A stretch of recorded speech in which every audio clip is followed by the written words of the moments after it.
back to another live show here on the Let's Talk Live show podcast. It is June 10th, 2023. And I thought I'd get in here and do a little Saturday matinee. I think maybe it's like Sunday matinee, but we'll call it Saturday matinee. I know I usually do the Saturday night shows, but gonna take tonight off, get some rest because I've been doing triple double shifts lately. A lot of streaming, a lot of working in my personal life. So I thought today I would get in and do this show a little bit earlier for all of you. We have a lot of things that are going on in Portland, Oregon right now. And there's been a lot of reports out there about a possible serial killer to a relation of 6 women that have been found dead in a specific area around, I think, within a 100-mile radius, and just where the positions of the bodies have been found and some similar things in those deaths are leading to believe that this could be possibility of a serial killer. So we'll look at this story today. It started breaking a couple of weeks ago, and I know I've been kind of late to the game on this, but trying to do my best to get caught up because we've been really involved a lot in Idaho lately. So let's take a look here. What I did was I put together a little presentation, and what I want to do is I'm going to open this up and just kind of talk about this a little bit. So some things to look at, and maybe some things that we can refer to in this case is what I call patterns of a serial killer. While each serial killer is unique in their methods and behavior, there are some common patterns that can be observed in their crimes. Here are just a few patterns associated with serial killers. So one, you have victim type. Serial killers often have a specific victim type or preferred based on certain characteristics such as age, gender, race, occupation, or physical appearance. They may have targeted individuals who fit a particular profile that fulfills their fantasies or desires. Number 2, geographical patterns. Serial killers are exhibited a geographical pattern in their crimes. They may target victims in a particular area or operate within a specific region. And that's what we're finding in these particular crimes. Now, right now, law enforcement is saying that some of them may not be related, or they're just not really giving a lot of information and not necessarily saying that they are related, but sometimes referred to as their hunting grounds. This can be influenced by familiarity of the area, knowledge of escape routes, or a desire for anonymity. Methods of operation. Serial killers typically develop a consistent MO in their crimes. This often includes specific methods or technique they use to subdue, kill, and dispose of their victims. The choice of weapon, manner of approach, and postmortem actions may display a distinct pattern. Signature calling card. And this is very unique. Very, very unique. Some serial killers leave behind a signature or calling card at the crime scene. This unique characteristic or behavior that is consistently incorporated into their killings, often as a way to assert control, leave a message, or create fear. It can range from specific mutilations, markings on the victim's body to symbolic gestures or arrangements. And, the thing that's just very interesting about this is that's why I think in the Idaho case, the knife sheath being left behind. A lot of people, when they first heard about this, was, could this be particularly a calling card? That distinct message that this is a person that has done this and is going to continue to do this, and a lot of people have speculated that. Time of attack. Serial killers often have a preferred time or day for their attacks. They may be more active during certain periods, which such as weekends, holidays, or specific seasons. This can be influenced by factors like victims' availability, personal routines, or a desire to exploit specific circumstances. Number 6, victim disposal. Serial killers frequently have a preferred method of disposal of the victim's bodies. This can include concealing the remains in a remote location, burying them, dismembering, or mutilating the bodies, or having attempt to destroy evidence through burn or other means. And then number 7, taunting or communication. Some serial killers engage in taunt behaviors towards law enforcement or the public.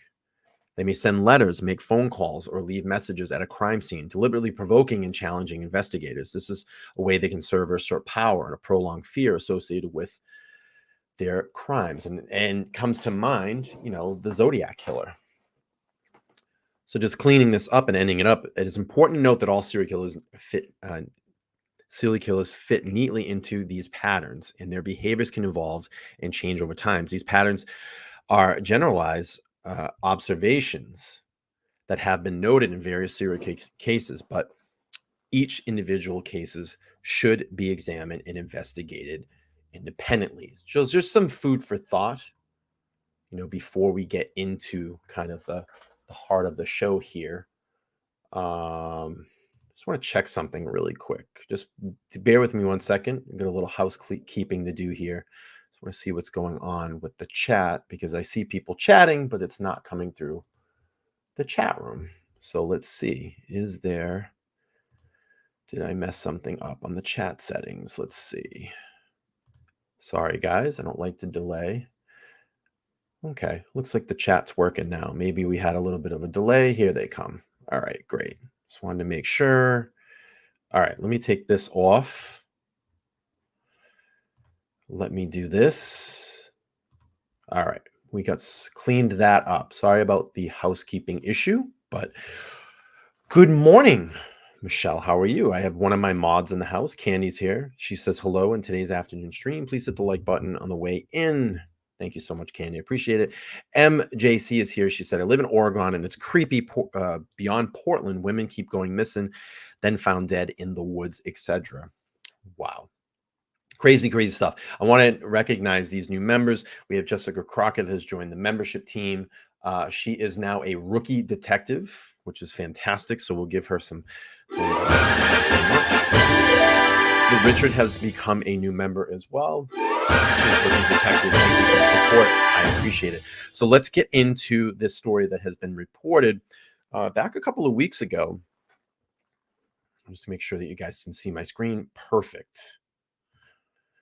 So from the New York Post,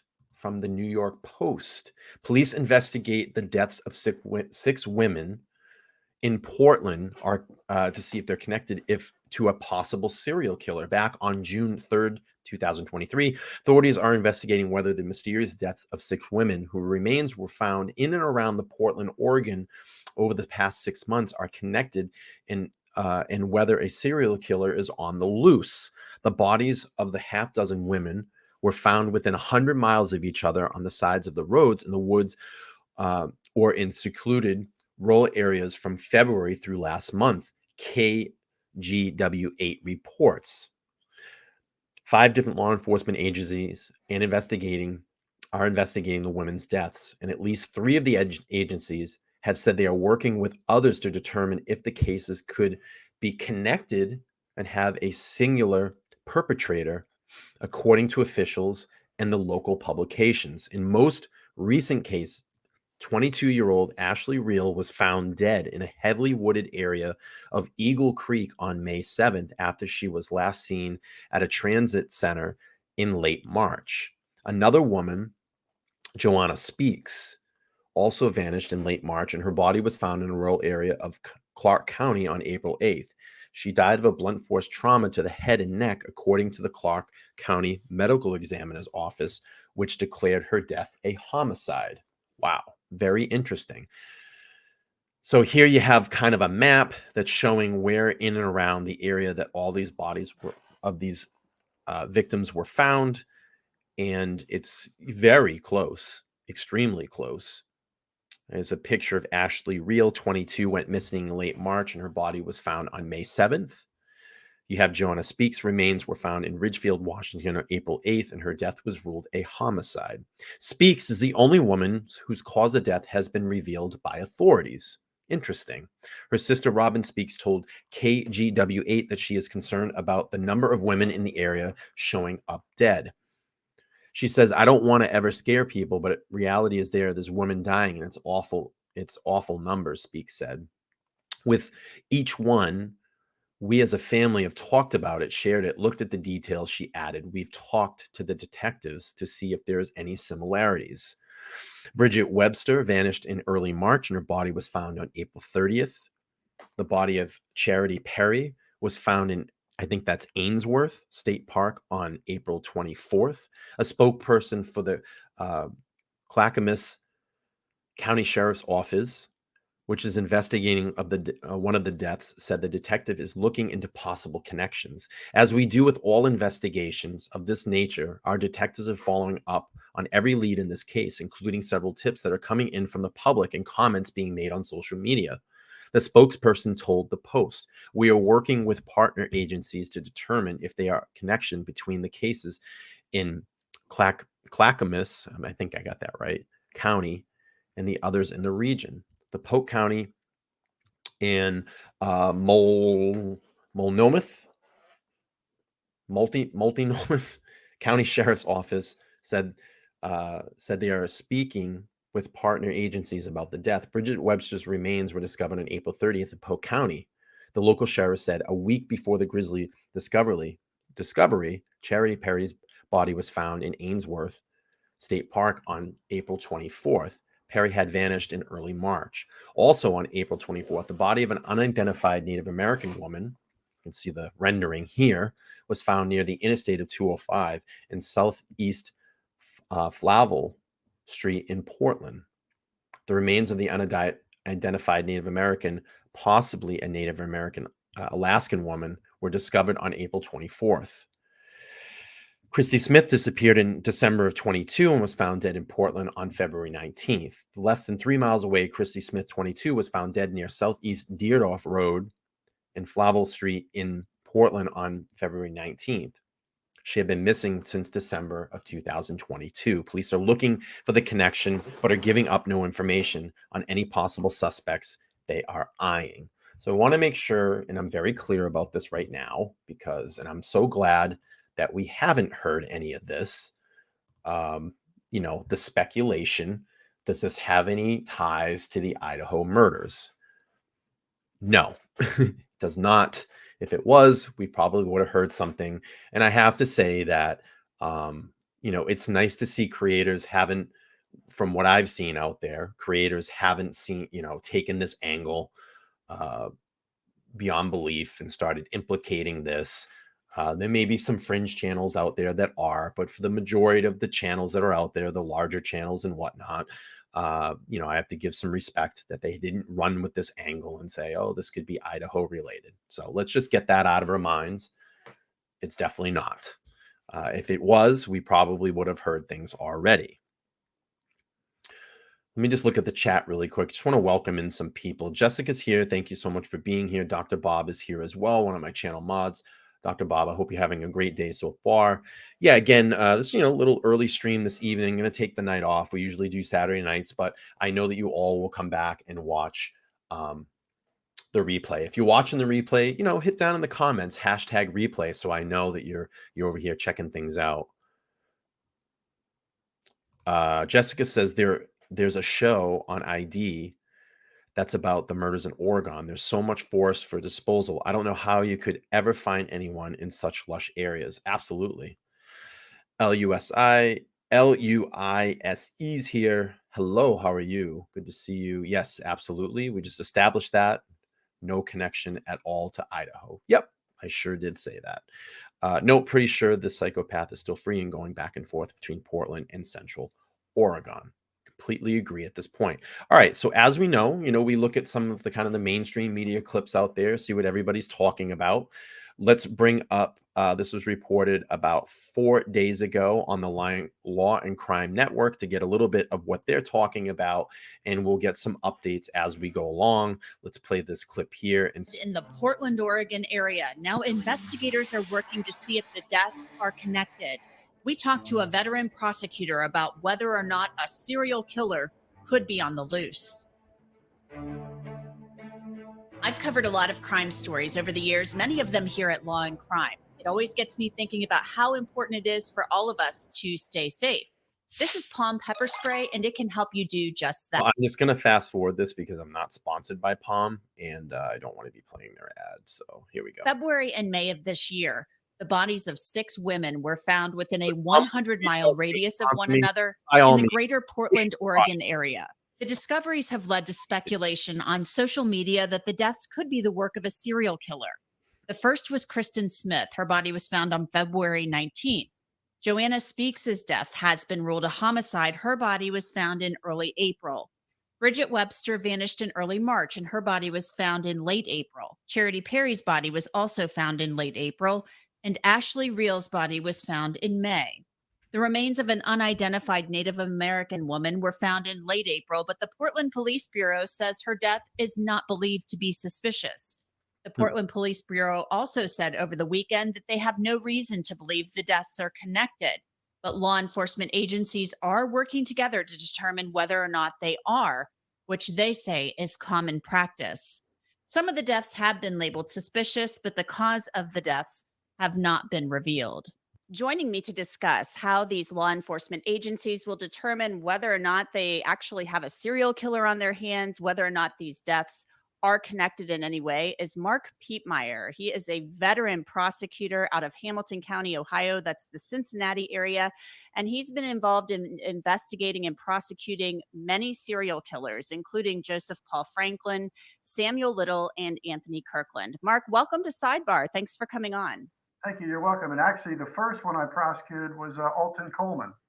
Oh, okay. So it goes back quite a ways, right? Yeah, that was 1984. Wow, that's a long time ago. Did you do Donald Harvey too? No, I did not do Donald Harvey. Okay. Let's talk first of all. You read the story about this speculation, the fear in the community that there could possibly be a serial killer. In reading the stories about this, give me your take.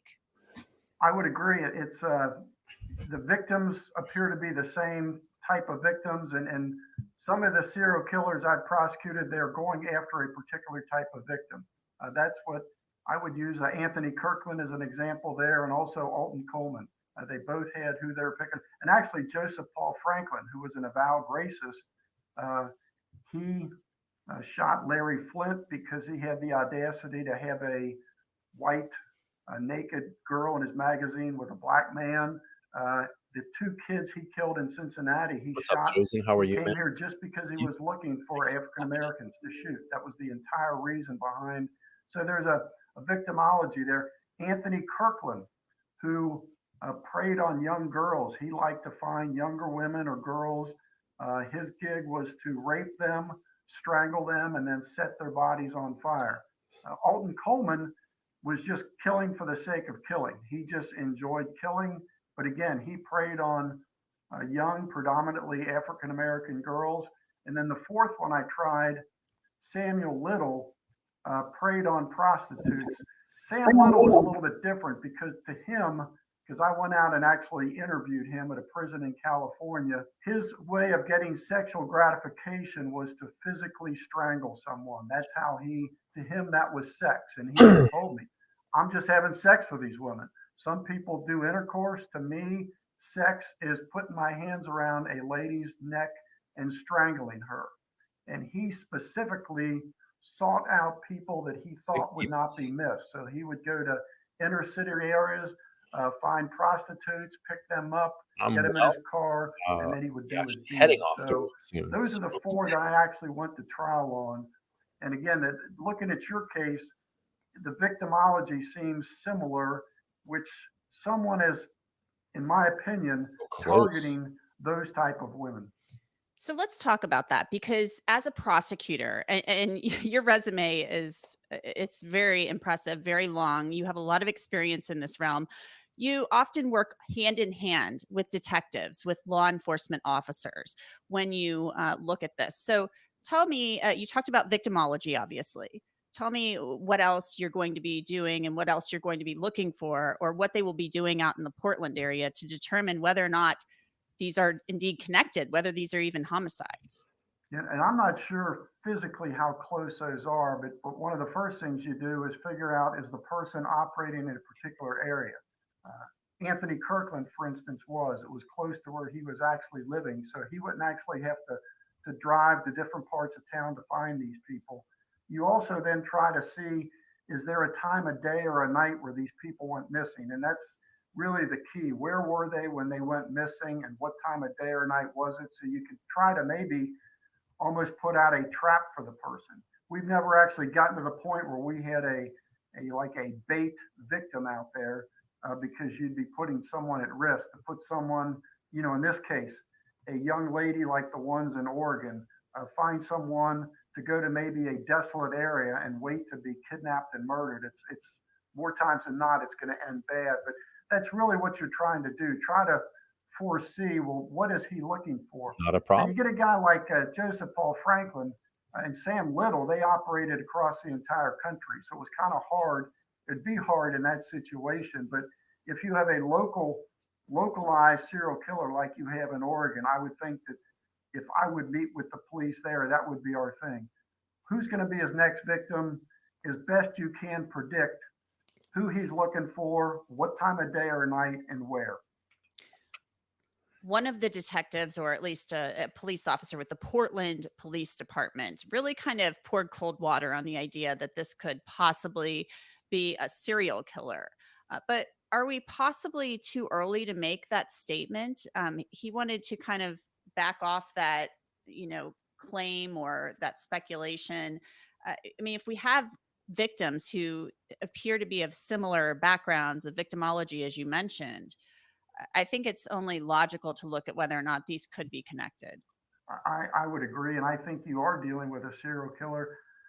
There may be a strategic reason for doing what they're doing. Sometimes you get pressure from the elected officials, say, we don't want you calling this a serial killer. I could see saying because it's going to scare people from coming to our community. I mean, Right. it may be something as innocent as that, or maybe strategically they may think that by calling him a serial killer, it's going to lessen our chances of Yep. capturing him, or it might Absolutely. spur him on to do it again. So I could see a number of reasons why they may put out that message for one strategic reason or another. But from what I read of what you sent me, you're clearly dealing with a serial killer out there. So you are saying, based on what you have read, on what we have sent to you, that you believe there's a serial killer on the loose out there. Yes, yes, Wow. based on my experience. And again, I don't know how I would approach it, if I would approach it the way they're doing it or not. Uh, that's more of a psychologist thing. If we call him a serial killer, how's he going to react to that? Is he going to amp up his game? Is he going to back off? What's he going to do? And again, that may be, sometimes the police. I Yes. notice there's very little information put out on most of those, which is Twitter is not. My new Twitter is this. I'll drop that in the chat. Here's my new Twitter.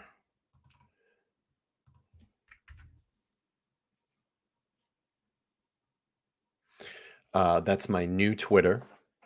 And my PayPal is the same. I cannot change it. So that's the name that it got stuck with. It's okay. I mean, everybody knows me by that. So, yep. I do have my old Twitter account, but I'm trying to get everybody over onto Let's Talk Live. I will still tweet both Twitters, but I'll respond more to the Let's Talk Live YouTube channel.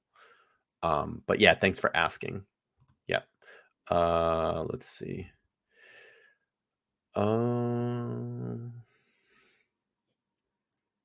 Okay, well, we'll keep playing through here.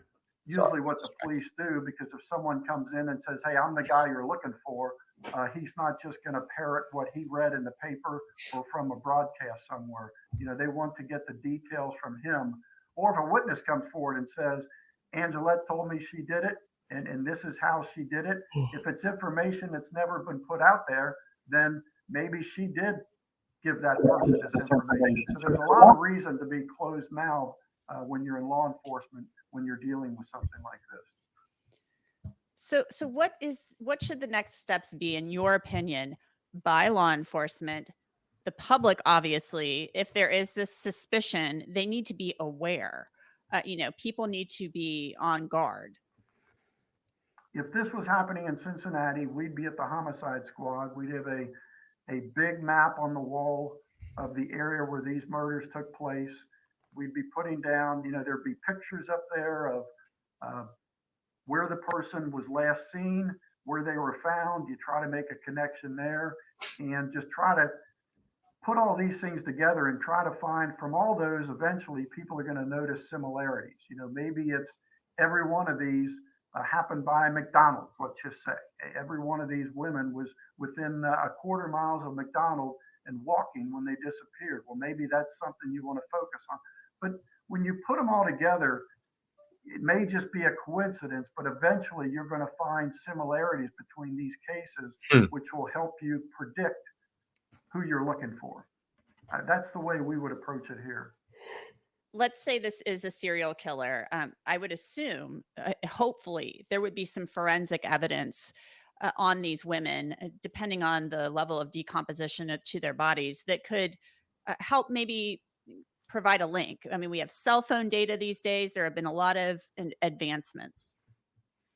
Yeah, you can do geofencing, which is a relatively new thing where you can track movements of cell phones. And if you get a suspect cell phone, it's really helpful. The whole idea of DNA in the CODIS data bank is something that, when I started prosecuting, DNA wasn't even a Jules Verne fiction kind of thing yet. No one would ever even thought of something like that. But and now most states are in the CODIS data bank, which anybody that's going to prison is going to have a DNA sample taken and put in that data bank. And that's been going on for maybe at least a decade, I would think. So if you can recover any kind of bodily fluids from any of these victims that is not theirs and run a CODIS hit. Yeah, Danielle, I'm not going to be streaming tonight. So I'm just doing the stream today. We are going to be planning something behind the scenes for tomorrow night. So no stream tonight. That's why I'm doing this today. I have to go in for a little bit of a shift tonight. And frankly, I'm just really burnt out.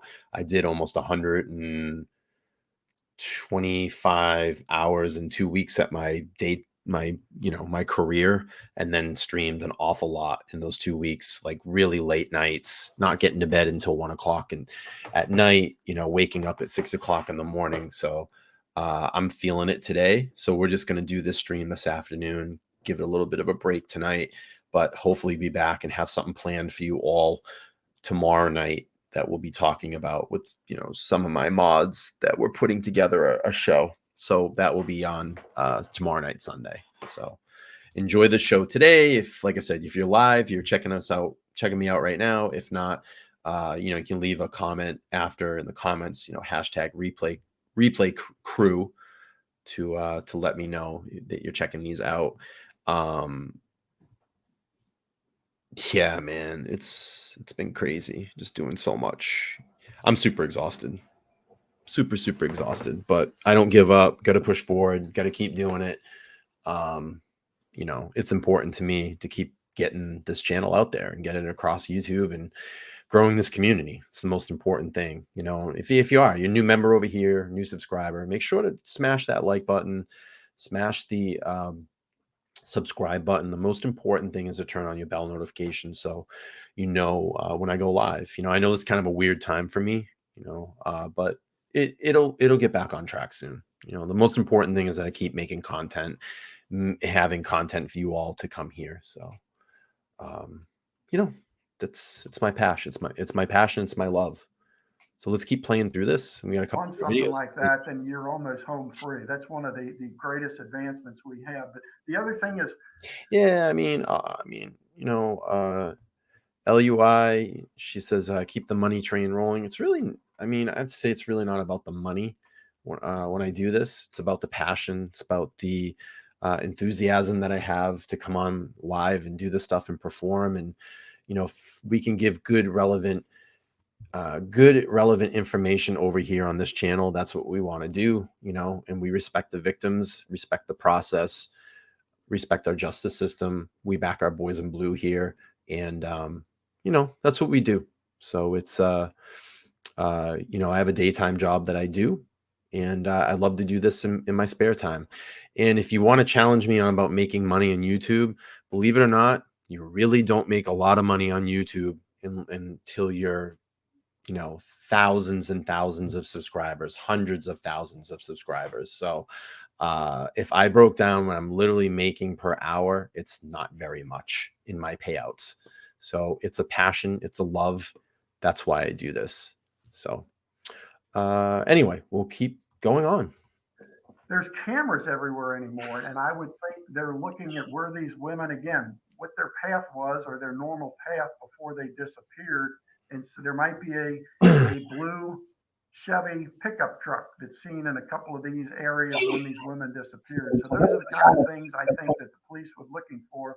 I would say DNA, and then cameras out on the street or Ring doorbells, things like that, are Excuse me. two of the most recent advances that really help solve cases. Well, Mark Pietmeyer, thank you so much for coming on to talk with us and offering your time and your expertise. We appreciate it. How are you, man? Thank you. Glad to help. And that's it. AZ was on the panel last night. We had a great show last night. If you haven't seen that show, go back and check out last night's episode. It was really great. All right, let's keep continuing here. A little bit more of an updated. This was from about 4 days ago. Let's see what. Premature for police to say that these deaths are not connected at this point. Yeah, absolutely. We've got 6 women in a 100-mile radius, which is not a big span, in a 3-month period of time, all under mysterious circumstances, and the Portland police don't think they're related. I understand and appreciate that they don't want the community to get up in arms, but women in that area should be on high alert when we have 6 dead women and no explanation in such a short, small radius. I mean, your point is well taken. The 6 victims discovered within 100 miles of each other, as you mentioned, not a big area. So if police do not think that those are connected, does that mean that multiple killers may be targeting women in that area? Yes, it could mean that. And how bizarre. I mean, it lends itself to this probably is the work of one person or a person who's related to another person, which reminds me of, if they're going to start their investigation, we've heard the term genetic genealogy used most recently in the Brian Kohberger case, right, which was another mass murder. The police would be well served to start going down that path to try to find some sort of profile of this killer or killers by using the 23andMe's and all the other genetic genealogy testing sites.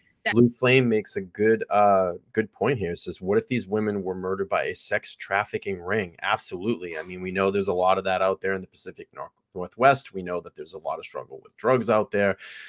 Really great point. Really, really great point. I'm sure that the police and the investigators have considered this as well. So, yeah, thanks for bringing that up. That people are commonly using today. That's a good first place to start. With the time we have, I do want to get your take on another story that we're tracking right now. A woman convicted of killing her 4 infant children. She has been pardoned now because of new scientific evidence that found her babies could have died by natural causes, which is what she insisted has happened all along. Her name is Kathleen Folbig, and she was once dubbed Australia's worst female serial killer. Her children died separately over the course of a decade, between 19 days and 19 months old when they died. Should she appeal her convictions? Is it worth the risk for her at this point? Well, I think it's now a foregone conclusion. I mean, she originally did appeal. Now she's basically been pardoned by the governor there in her town in Australia, because this was bizarre. It's bizarre that she is getting pardoned for this type of crime, but what's more bizarre is that she had 4 babies over the course of 4 years, all die before reaching the age of 2.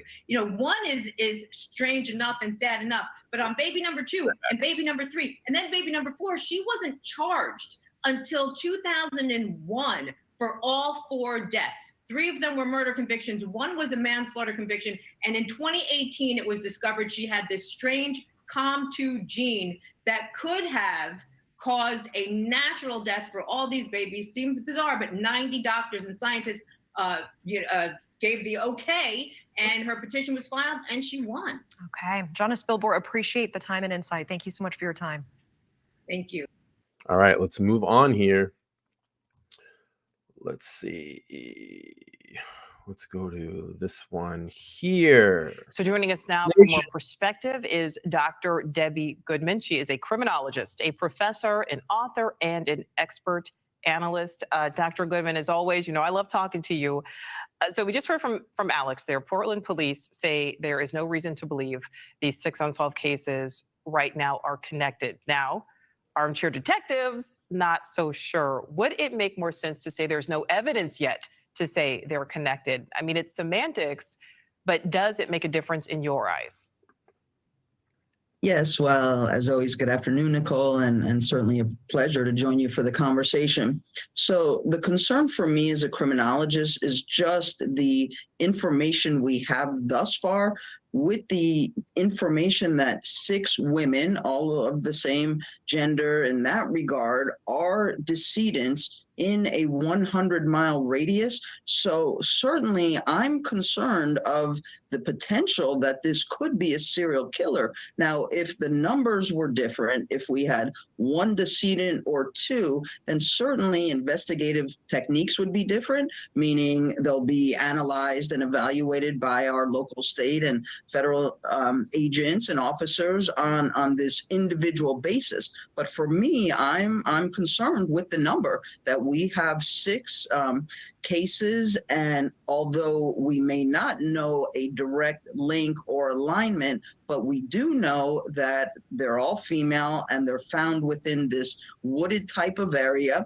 And we can remind the viewers that with serial murder, these are deaths, 3, 4, or more over a period of time at different locations. Unlike mass murder, which you and I have discussed with the viewers, where we have 3, 4, or more decedents at one time, one location.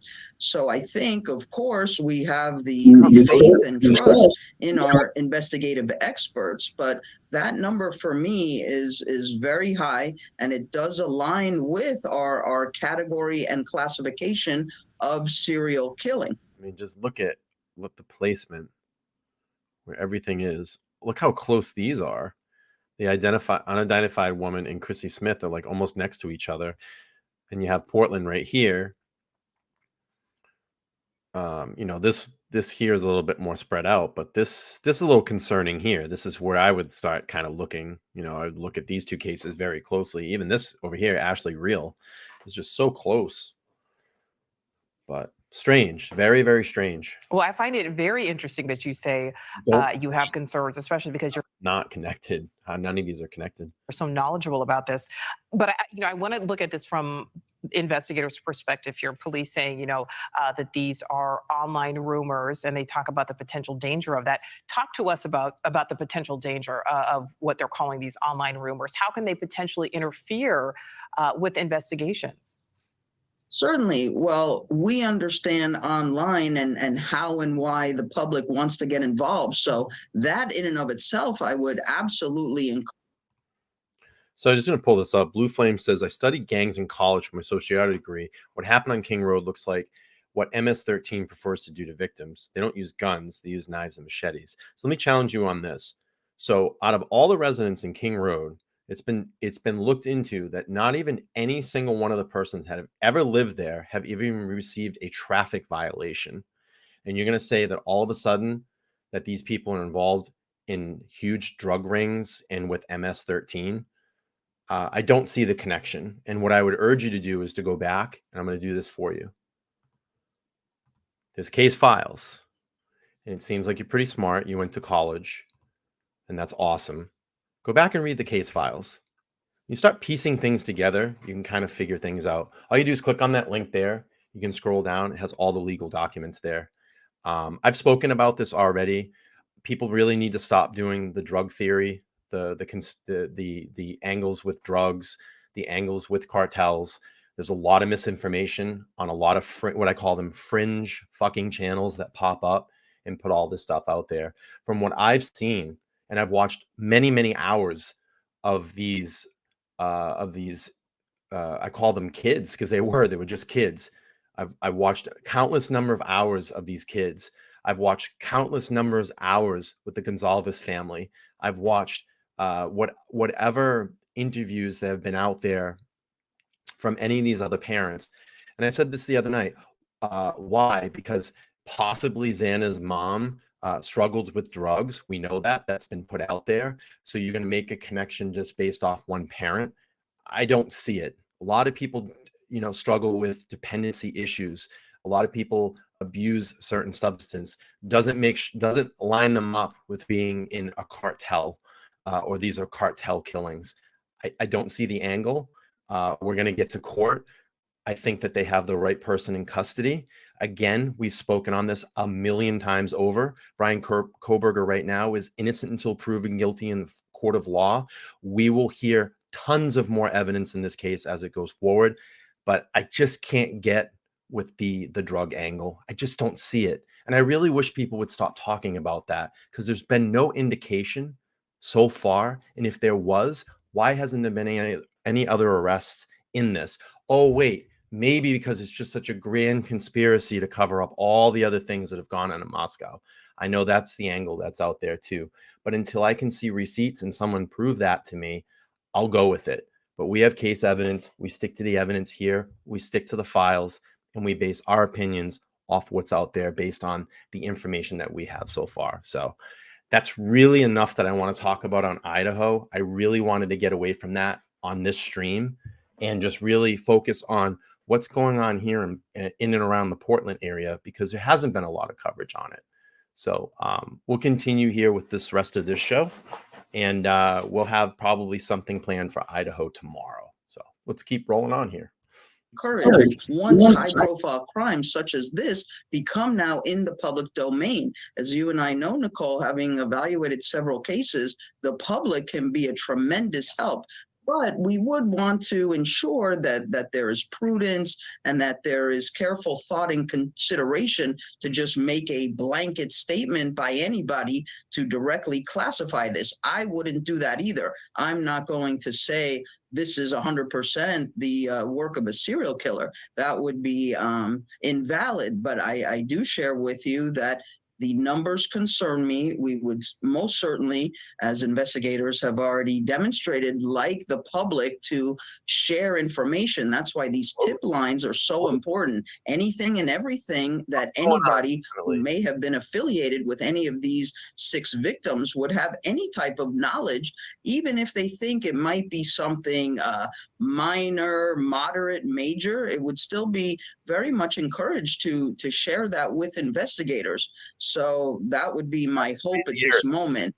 Investigators will certainly go through, again, their knowledge base of with whom will they speak. They will speak with the direct family members, siblings. That's like step 1, we say, the primary people that would be affiliated and associated with these victims. But then we go to the secondary level. The secondary level could still be with whom did these 6 decedents interact in the workplace. That could be very important. Was there any disharmony, discord? And now here's that tertiary piece, if you will, for all of us, the public domain. Did anybody have knowledge of any type of negative commentary or any interaction that would have been unfavorable that these victims would have had?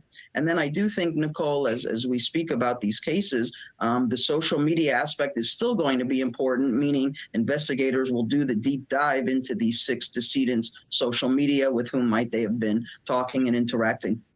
Well, we certainly hope that there will be some answers, that there will be some type of resolution, obviously, for one of the Idaho streams. We encourage you to definitely come back and talk about it. But I honestly just urge you to really look into the case files, because you can make a lot of connections through that, instead of just kind of going over on, fringe conspiracy channels and listening to what they have to say, and having George from Petersburg call in and say, oh, I saw that they were lining everybody up outside, and it was the secret tunnels they went into. So yeah, we'll keep going on here. Have a good the day. families here. Dr. Debbie Goodman, as always, thank you. Thank you for watching. Go to newsnationnow.com. All right, we'll keep playing on here with the subject. All right, more News Nation. All right, we're learning some brand new details about 6 deaths in the Portland area, which have sparked fears of a possible serial killer on the loose. Police in the area have insisted that is not the case, though, saying as recently as early. The first body was found in February. Earlier this week that the cases are not connected. We told you about this earlier this week. However, new reporting from newspaper The Oregonian finds at least some type of connection between at least 3 of the victims. Some of the women even visited the same places in the months before their deaths. That's according to this new reporting. So joining us now, we bring what was that? Some of the same women have visit the same places before their death. Okay, that's very interesting. Let's listen to that again. 3 of the victims. Some of the women even visited the same places in the months before Wow. their deaths. That's according to this new reporting. So joining us now, we bring back Dr. Debbie Goodman, a nationally recognized criminologist, a professor. She knows her stuff. Dr. Goodman, so great to speak with you again. I just spoke to you about this on Monday. So there's now this new information about 3 of the victims in the same area. It shrinks this radius from about 100 miles down to essentially 0. How Wow. significant is that?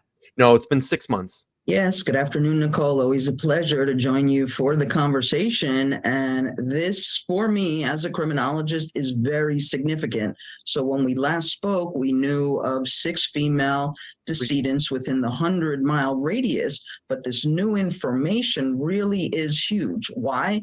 Because this is what we would now move in the direction, again, not with 100% certainty, but I think a higher level of probability of this being the work of a serial killer. And here's why: because if there's any type of thread, that becomes the tipping point. So Right. we already know that the typology, if you will, or the victimology, as we say, we have the gender that is all similar, the 6 female. Yeah, so I'm just going to go back to the report from that New York Post article that I read in the beginning. It says authorities are investigating whether the mysterious deaths of 6 women whose remains were found in and around the Portland, Oregon over the past 6 months are connected, whether a serial killer is on the loose. So it's been 6 months, 6 months. All right, let's keep playing this. This is very, very interesting what they're finding out now.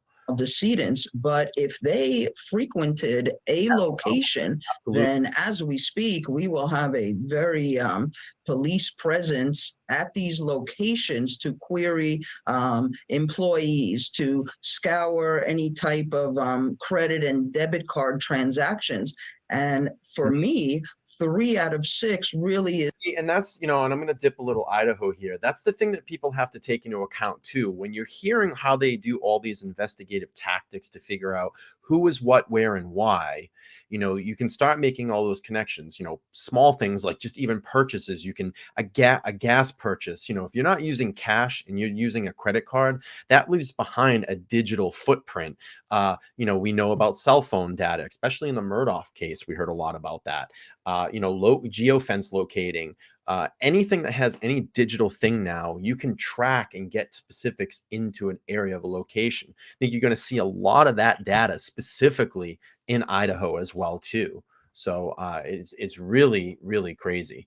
All right, let's keep playing through. Is huge. And I think that this 100%. potentially is now moving more so in the direction of the work of a serial killer. Right. I know that's something you had predicted or you had said earlier this week. I don't know if we can bring back that graphic of the pictures of the victims there. Because another thing that we see in common, they all appear to be at least in the same age range. I don't know if we can get the one of the 6 victims, because all 6 of them, and again, we only know right now this connection with 3 of them, but with some of them visiting the same places, shortly before their deaths. I wonder what the place Are police being careful about their words, potentially so they don't cause a panic?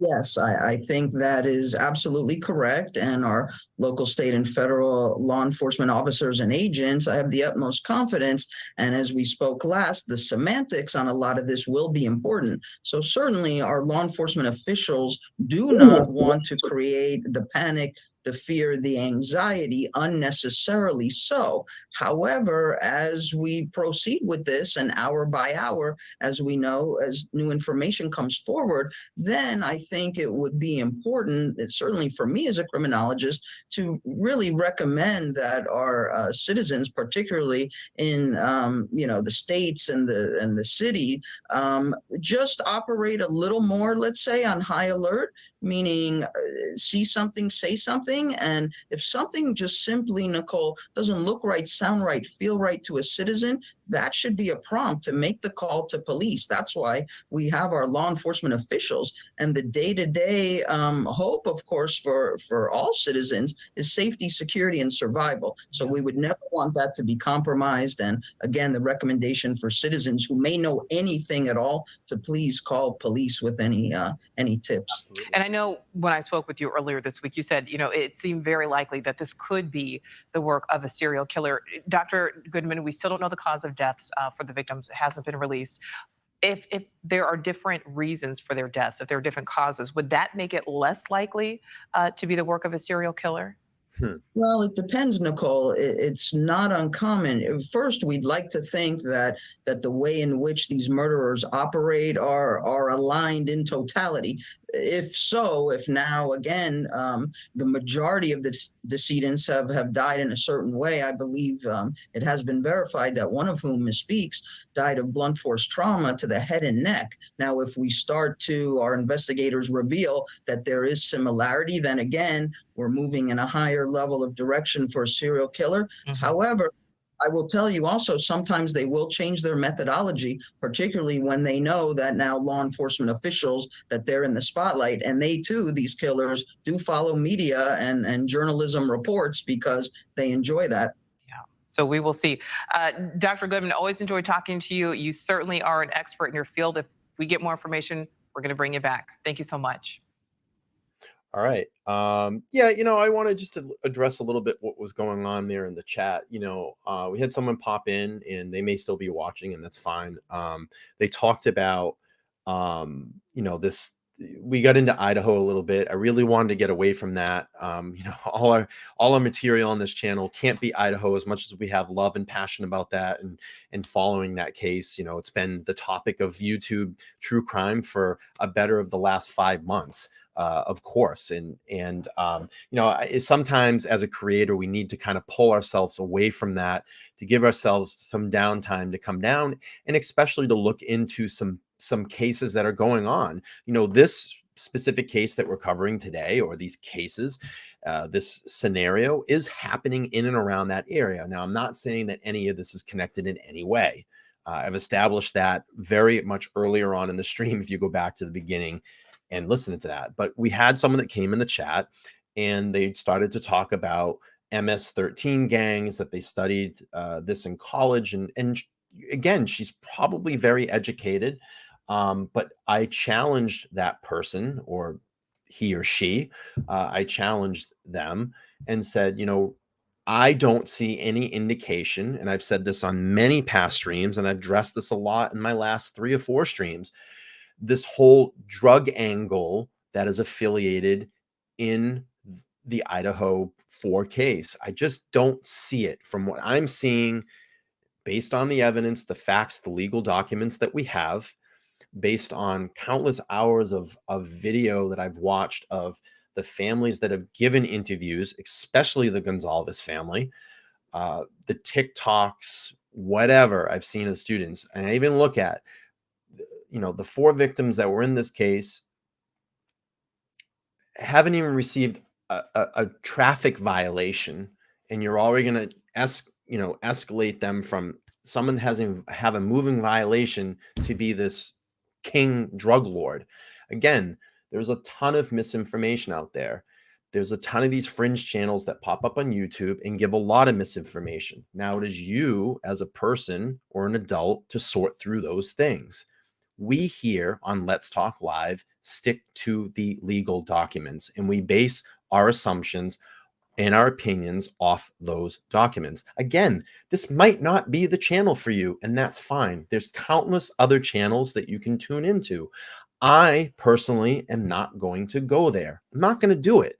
I would not feel good at the end of the day to rest my head down on my bed and put something out there that is false, that is not proven, that has no receipt. 1, out of respect to the victims, and 2, out of the respect of the victims' families.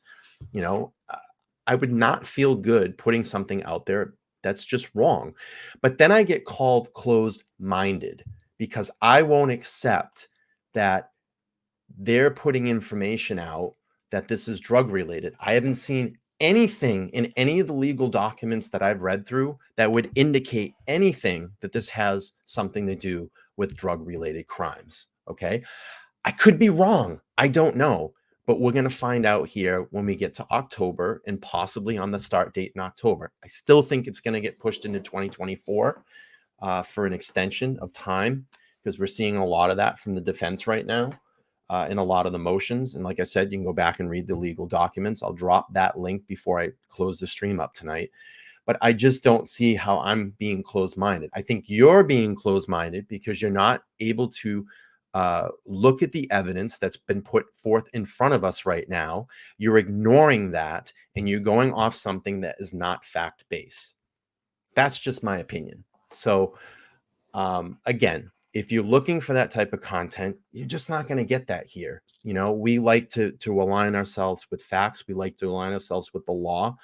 And you know, we just base opinions off that. So we still do some really great shows over here. We do. We have a lot of knowledgeable people that lend their hand in this collective community that we have here. So that's kind of my rant on that. I do want to, out of respect, just finish up this stream today and really focus on the situation that's going on out in Portland. So let's get through the rest of this and wrap this one up for the day. And thank you for listening to my rant again.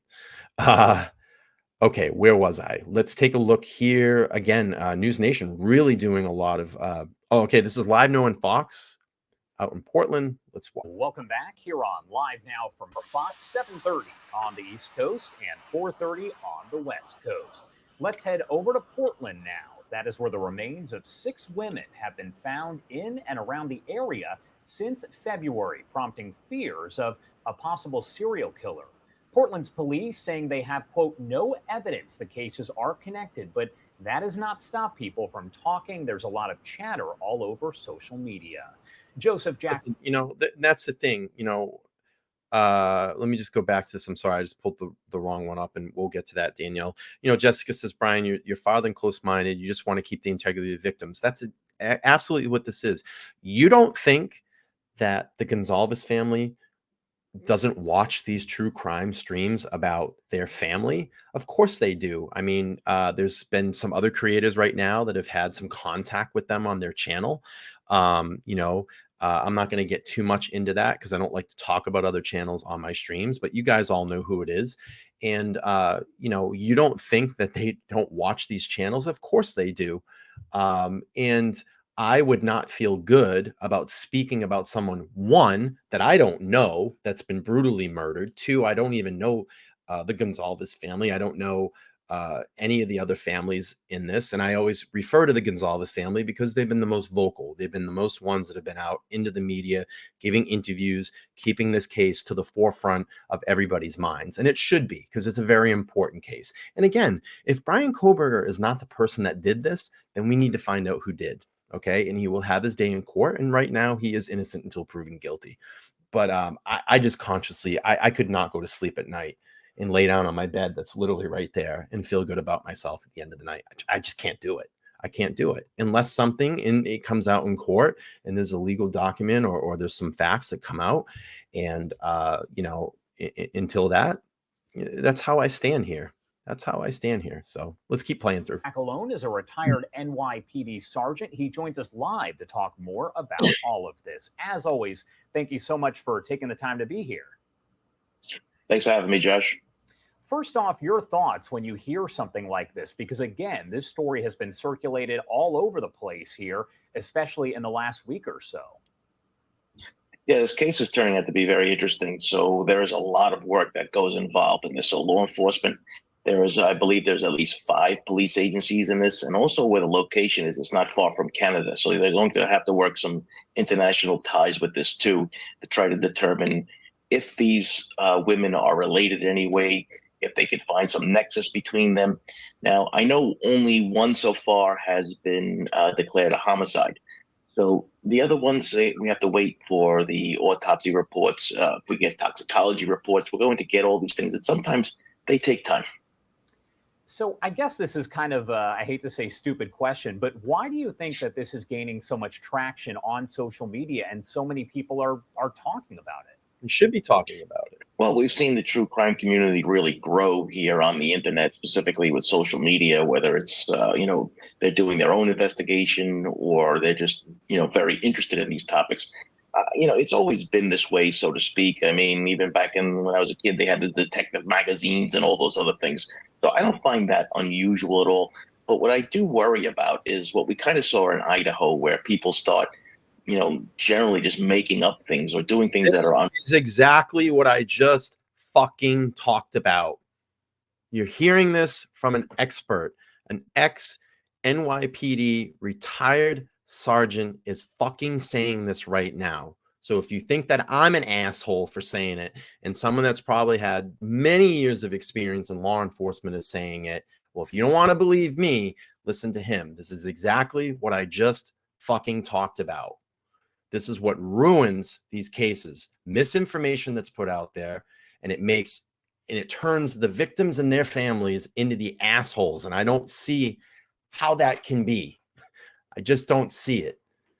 They become the bad people. They become the bad guys or bad girls or whatever, and I hate this shit because it's people that are out here that don't give a goddamn about any of these victims or families. And all they fucking care about is a click and a view on their video at the end of the day. And they'll put shit out there that's not right. And it's not right by these victims and not right by these families. If you're going to fucking do something, do it with passion in your heart. If you're going to put something out there, make sure that you can go to bed at night and consciously feel good about it when you lay your head on the pillow. Because I'm going to tell you right now, anything you put out there on the internet lasts forever. So when you take a situation, you need to look at it. What is it going to do today? What is it going to do a month from now? And what is it going to do forever? And if you feel good about that, then that's okay. But if you're putting shit out there and you want to live with that the rest of your life and go to your grave like that, by all means, that's not me. That's not me. I ain't going to do that. Not going to do it to someone that was brutally murdered. Hell no. Unethical. So, listen, if they want to report it, if they want to be, a journalist and write about it, I have no issue. I think it's fine. And I'll also say this too to the people that are putting shit out there. If you don't think any of these families aren't taking receipts, and when all these trials all conclude at the end of the day, that they may be fucking knocking on your door and you're being served and being sued, don't be surprised, because it's probably going to come. Be very careful what you say.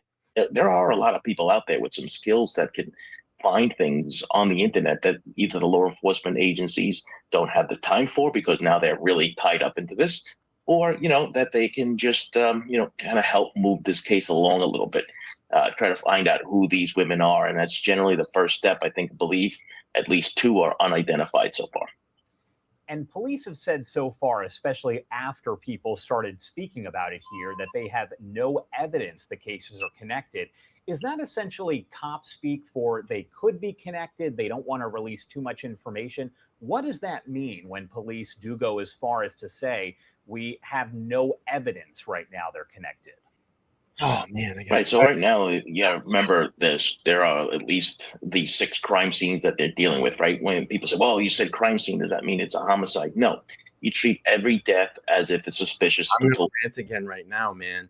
And it's like, you got to look at it. What if this was your daughter? What if this was your son, your mother, your father? Okay. And someone's out there putting vile crap out about your family member that was brutally murdered. How would you feel about that? You got to look at it the same way. One of the most valuable lessons that I've ever been taught in my entire life was when I was back in high school. I went to a trade school and I took auto body shop repair. That's basically when your car gets into an accident, you paint it, you weld it, you do the body work on it. And my shop teacher looked at me on day one and said, something that you always need to remember in this business going forward, the most important thing that you need to remember in this business, on day one, he taught this to us. You treat the car that you are working on like it's your own car. If you're going to treat your own car like, you treat your own car treat it well, then you need to treat the customer's car the same way, because you're not going to treat your car like shit. So don't treat the customer's car like shit. And it's the same thing with all of this. Don't treat the victims like shit. Okay? Don't do it. Proven otherwise, because you don't get a second chance to do it right. So they are going to treat these all like homicides until the evidence and the information proves otherwise. So, and that includes the complete victimology on the person, right? Who they were, what were they doing? Try to track back at least 48 hours from the time they were last seen. Because you got to remember, some of these ladies were not seen for a while, and that really puts investigators at a disadvantage. Also, the condition that the bodies are in. Are they skeletal remains? Do we have anything that we can look for, evidence of injuries? So I know, like I said, I believe they said blunt force trauma. So that means that to me that the body was intact. You got to remember, when you're dealing with the woods in these areas, you have a lot of things that can really affect the bodies. And, temperature, of course, but also animal activity, insect activity. All of these things go against the investigator. So these are going to take a while to sort out. And the fact is, from my concern is that will they be looking for additional victims or bodies out there? And I think they should be. So I think there should be some cadaver dogs out there looking for other sets of human remains. And you don't hear the term serial killer very often. Are investigators hesitant to use that term overall? Rarely will they use it. And if they do use it, it's probably a slip of the tongue, because it creates a lot of fear and it creates a lot of panic. And sometimes that's not necessary. In this case, I don't believe it's necessary yet. We don't have a full investigation going on. And I think that police departments will use the term pattern. Now you need two similarities for a pattern. So for me, I would say we have a pattern here, but that doesn't mean that there is a crime, right? So we have to look at it, determine if there was a crime, the corpus delicti, the body of the crime. Was this a criminal act? We don't know yet. And we talked about this a little bit already, but how does social media and people who are internet sleuths, all of that, affect an investigation like this, as police from several different agencies, law enforcement, are working to piece this together? Exactly my point. True love and crime. True life. I'll get this right. Love. Yeah. Okay.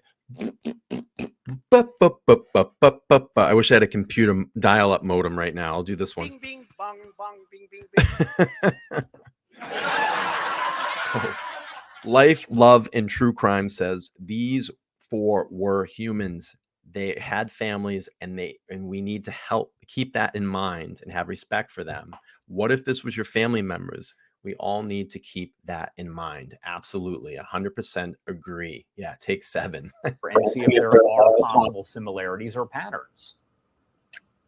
Well, I could tell you that just from the people I spoke to, because when I used to do this for a living, social media didn't exist. So for these guys and girls that are out there doing this, they tune it out. This is really not so much the investigators, but the executives and the police chiefs and the public information officers. Those are the men and women that are getting bombarded with this on a daily basis. And that's what they're supposed to do, right? So they take the heat and they take all of the information and they try to, keep the investigators clear from all that kind of, chatter or talk, what have you. But social media plays a big role in investigating cases going forward. I mean, video surveillance, we have cell phone records, internet records. But I can tell you, social media is a huge investigative tool for law enforcement, specifically in cold cases and homicide cases. What happens next in these investigations as those law enforcement? Oh, shit. I'm sorry. Let me pull that back up. Wah, wah, wah. All right. I want to finish that. I'm sorry about that. I hit the wrong button. Let's see. Where was I? Wah, wah, wah. I think I lost the video. Damn, I wanted to get to that point too. I got it. I found it. There's another minute of the video. Let's do this. Let's finish this one up. Sorry about that, ladies and germs. I'm going to back up a little bit here. Let's go here. Oh, I need sound. Talk, what have you. But social media plays a big role in investigating cases going forward. I mean, video surveillance, we have cell phone records, internet records. But I can tell you, social media is a huge investigative tool for law enforcement, specifically in cold cases and homicide cases. What happens next in these investigations as those law enforcement agencies kind of work together to see if maybe there could potentially be some kind of connection there? Well, try to figure out when was the last time this person was actually seen, who are, do they have any friends? And then go back to those locations. Are there video surveillance that might be around? Did they get into a car with somebody? All of these things will play a role in that investigation. And that's what also is going to take a lot of time, because some people might be reluctant to come talk to the police. We know that Portland has had, it's pretty much been a place where they had the anti-cop movement. So this is going to be quite difficult doing that. All right, Joseph Giacalone, as always, thank you so much for taking Good the time stuff. to be here and help break it all down for us. We love having your expert opinion. Anything else you want to add about this before I let you go? Yeah, I just think that people need to be patient. The information will come out, and I believe, and we might even see the FBI come into this investigation too, because it might be something where people are being maybe brought across straight state lines or even over the border. So it's going to be interesting to see how this proceeds forward. All right. Thank you again for taking the time to be here. We appreciate it. Have a good day, Josh. That was really great. It was a really great interview. And yeah, so that, again, a lot going on out in Portland. 6 bodies found in very close proximity of each other within the last 6 months. We'll continue to follow this, and you have to ask the question, is this the work of a serial killer? Let me know down below in the comments after this video post. I'd be curious to see what you all think, if you think this could be the work of a serial killer. So no live stream tonight. We're going to take the night off. We are preparing to put together, me and a couple of my mods are preparing to put together a presentation, possibly for tomorrow night. It will be on the Idaho case, so you're going to want to stay tuned to that. I'll have the thumbnail and place marker up for the show, hopefully by the end of tonight before I go to bed. So look out for that. I want to appreciate everybody. I know this is kind of a weird spot for me on Saturday, but if you do get to watch this on the replay, hit that hashtag replay down in the comments. I'd love to see that. And of course, I take these episodes down, I'll relaunch it. So, if you didn't catch it now, you can catch on the replay. Appreciate everybody's popping in this afternoon. Not a ton of people, but it doesn't matter. All we need to do is just keep putting material out on this channel, putting things together that you all want to see. I really do appreciate that. And I've been writing a lot on my community board lately. So go over and interact with some of those polls that I put up. I'd love to see your answers on those too. Make sure to subscribe, smash the like button if you're first time here. And the most important thing is turn on your bell notifications, because I'm going to be doing spotty streams probably the next couple weeks until my work life kind of balances out. And it's no problem. If you can't meet the live, you'll catch it on replay. I want to appreciate everybody, my mods that jumped in the chat today, all the new chatters. I saw some new people in here, and all my consistent chatters that come over when they can. And I appreciate you all. So again, I'm Brian. This is Let's Talk Live. This was episode 4. I've been a little bit out of order lately, but we'll get them back in order. And I'll see you all soon. Have a great day and have a great afternoon and a great weekend. We'll be back here tomorrow night live, most likely 8:30 p.m. Eastern Standard Time. Bye, guys.